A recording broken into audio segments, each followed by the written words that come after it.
Alright guys, we got another comparison, the Pixel 7 Pro versus the iPhone 14 Pro here. The 14 Pro will cost you around $1,000 and the Pixel will cost you $900.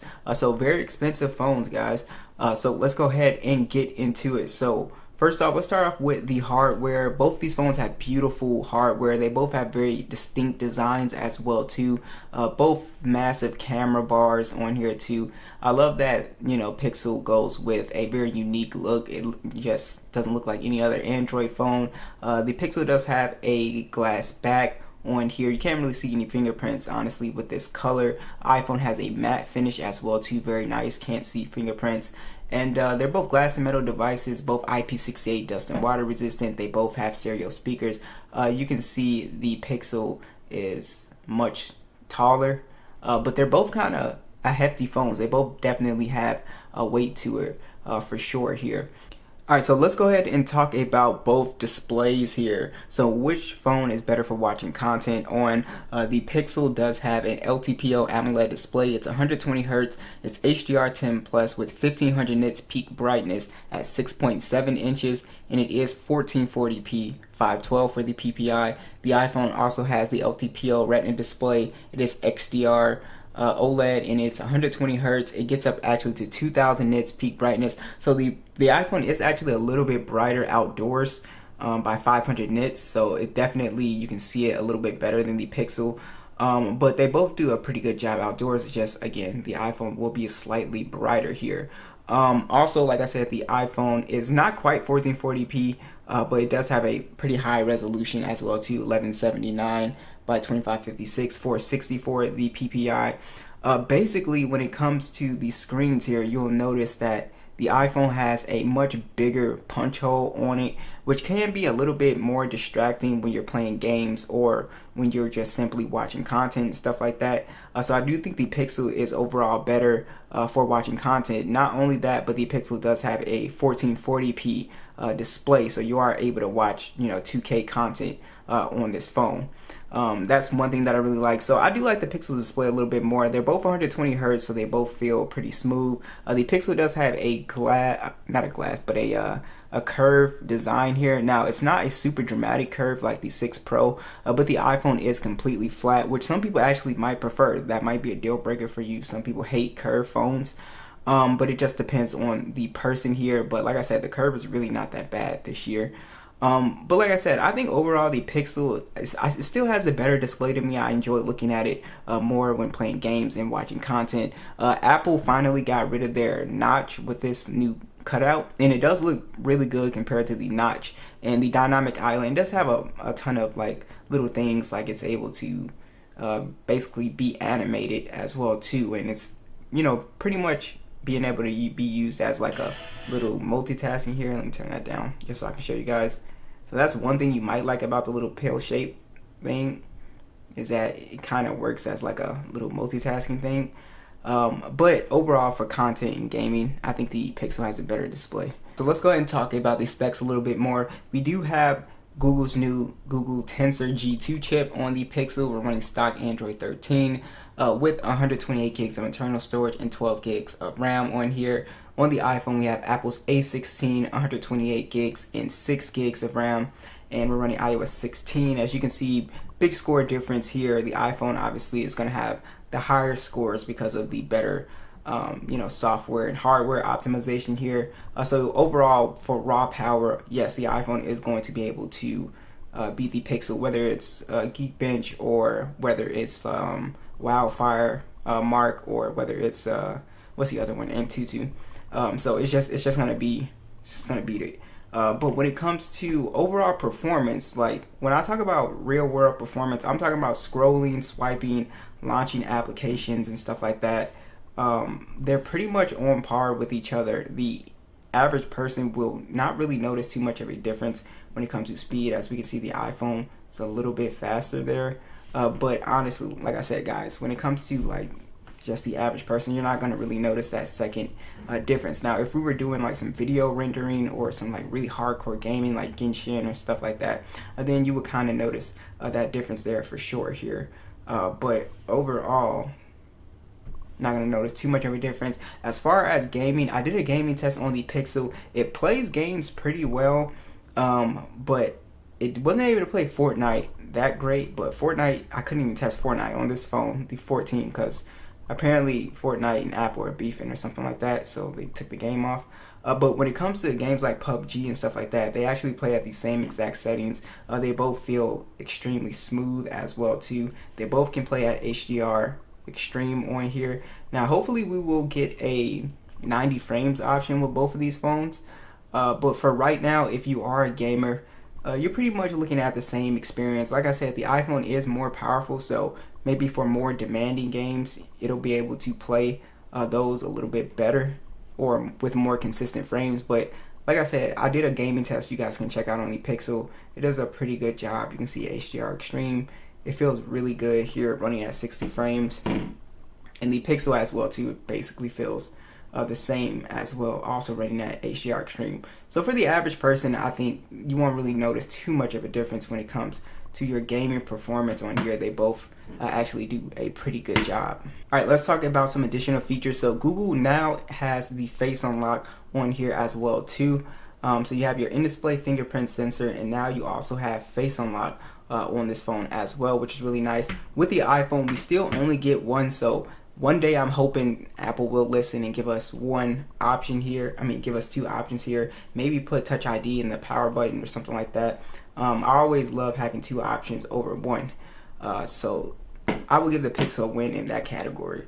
Now, when it comes to the overall software experience on here, the Pixel is very bare minimum on here. It's super clean. I actually think it's smoother than the iPhone, in my opinion. The way they do the animations and stuff like that, the way it scrolls and stuff like that, it just has a super fast scroll, and everything just feels really buttery smooth. People really don't appreciate how smooth this phone is. I've used a lot of flagship phones, S22 Ultra, Xiaomi's phones, LG phones. This phone is always blazing fast to me and always silky smooth and has that really cool stock Android experience that, you know, we've all come to know and love. So with the iPhone, they're getting a little bit more customization, like with iOS 16 with the home screen. So iOS has always been pretty plain, but you actually will find a lot of the features now you find in Android. It's just missing like a few things, and like true multitasking. The always on display made it to the iPhone as well too. So really, like feature wise, iPhone is starting to catch up a little bit here. I do want to go ahead and talk about the speakers on these phones. Alright, we got stereo speakers on both, max volume.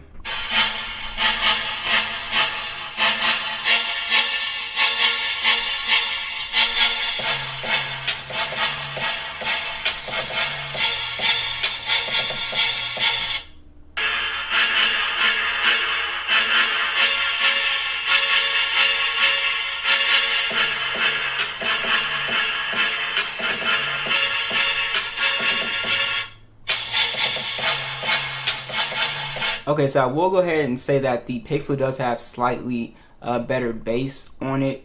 They both have excellent bass. Like, it's actually really close, but I can hear the low notes on the Pixel way more clear than on the iPhone.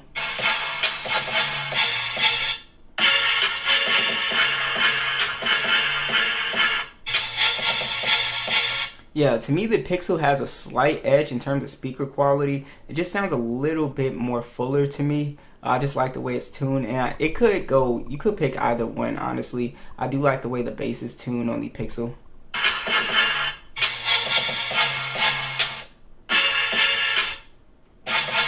Yeah, so they're both just super loud, both very close. I do like the bass quality on the Pixel though, but the iPhone has super strong bass as well too. So just excellent sounding speakers on both of these devices. Alright, so let's talk about the image quality. I'm going to show you guys these side-by-side stills. But let's go ahead and talk about the specs first, because this is probably one of the most important things about these phones. You might prefer the Pixel's image quality over the iPhones. So that's one thing that I absolutely love about these Pixel phones. They're always my go-to camera phones. So this one has a 50 megapixel standard, a 48 megapixel telephoto, it does 5x optical zoom, and then a 12 megapixel ultra wide. It shoots in 4K 60 on the front and back, and you also have a 10.8 megapixel selfie cam on here, and that is a wide angle lens as well. with the iPhone, we do have a 48 megapixel standard, a 12 megapixel 3x optical zoom, and then a 12 megapixel ultra wide. It shoots in 4K 60 as well on the front and back. And then we have a 12 megapixel selfie cam on here as well. So check out the stills. Be sure to let me know which phone did you guys prefer as far as image quality.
Alright guys, here is the video on the Pixel 7.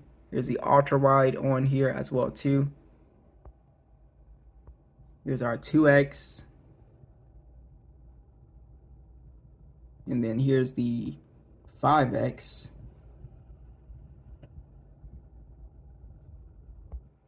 So overall it looks pretty good. Be sure to let me know what you guys think here. Alright guys, here's the video on the 14 Pro. There's the 2x, 3x, and then we have our ultra wide right here. Let me know what you guys think. Alright, let's talk about the battery specs on both of these phones. First off, battery life is incredible on both these phones, which is actually pretty new for the Pixel because the 6 Pro actually had just kind of average, decent kind of battery life. It wasn't great. The Pixel 7 Pro's battery life is actually pretty good. Standby time is excellent. I would say it's on par with the iPhone actually in terms of I don't have to worry about this phone dying on me within a day. Both these phones can do well over 6 hours of screen on time, which I found pretty impressive. So for battery life, you actually don't have to worry with either phone. So Pixel has 5,000 milliamp battery, 30-watt charging, wireless charging with reverse wireless charging as well too. And then the iPhone, it does have a 3200 milliamp battery, and then you have the MagSafe wireless charging with wireless charging. The iPhone does not have reverse wireless charging as well. So basically what that means, I could charge like some earbuds on the Pixel or even another phone with the Pixel as well too. So that is something that you might be interested in. Basically, these are two awesome phones. It really depends on the image quality and the screen design. I think both phones are fairly fast as well too, but I think it really comes down to the cameras, honestly, because yeah, they're just both very good experiences. And obviously iOS and versus Android, that comes down to the person. But be sure to let me know, what do you guys think? Which phone are you guys rocking with? And I'll catch you guys in the next one.